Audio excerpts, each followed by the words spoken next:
What's up guys, it's Richard here from Carnage, and today we're going to be taking a look at something a little bit different from Noontec. This is the GigaLink N5 Home NAS Media Center. For those who are not familiar with what NAS is, it stands for Network Attached Storage. Basically you can plug this box into your existing home network, you store files on it, some movies, music, pictures, and then you can access it from any of the computers that are on your network, as well as devices like an iPad or your phone, etc.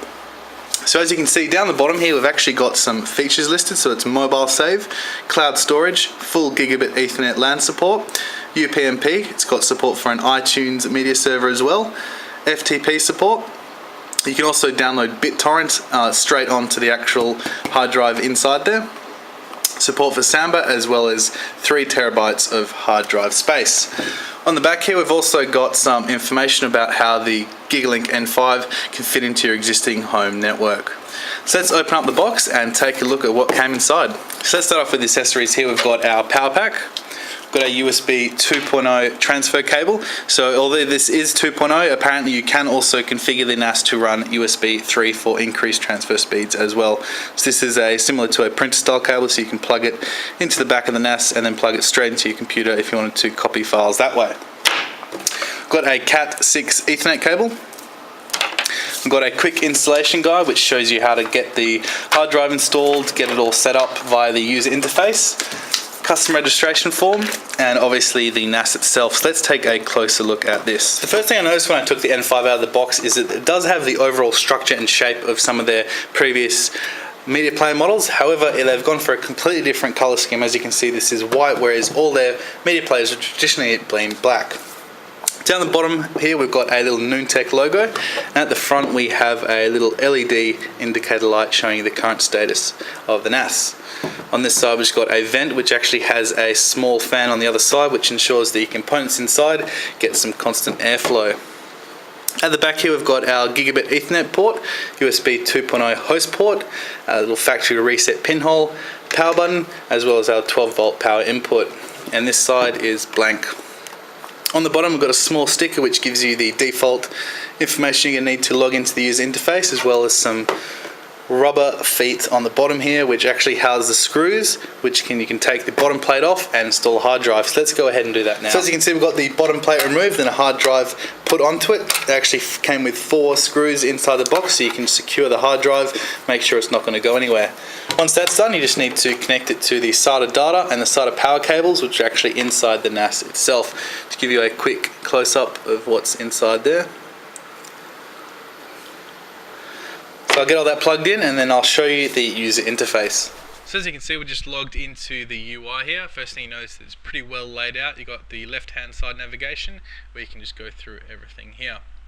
First page you see though, it's got some basic information. So we've got our host group names, the name of the NAS on your network, username, password details, date, time, firmware. We've also got a little indicator down here showing you the current capacity of the hard drive. On the network, it just shows you your local internal IP address as well as your MAC address information. Under services, it shows you what you currently got enabled or disabled on the NAS. Network setup is where you can change these settings yourself. So I've set up with a static IP address so it remains constant, but you can choose to use a dynamic IP address so it changes if you prefer. You can also configure a triple PoE dialer, and also has support for DYNE DNS. So this will allow you to access the NAS from outside your own network. So for instance, say you're at work and you wanted to download a couple of files or look at some pictures, you can log into the NAS from elsewhere by using this, so it's pretty cool. We've also got the UPnP setup here as well. Under here we've got the user setups. This is where you can create accounts, and you can also modify what permissions they have and so forth. Under maintenance we've got our hard disk utility, so if you wanted to save a bit of power, put the hard drive to sleep when it's not in use, you've got a couple of different settings here, or you can disable it altogether, and you can also format the hard drive through this page as well. If they release Noontec release a new firmware version, you can download that from their website, save it onto your computer, browse to the file, hit apply, and then it will go through it all for you. If the NAS isn't actually in reach, you can do a reboot through the UI, as well as a factory reset as well to put it back to how it was when it came out of the box.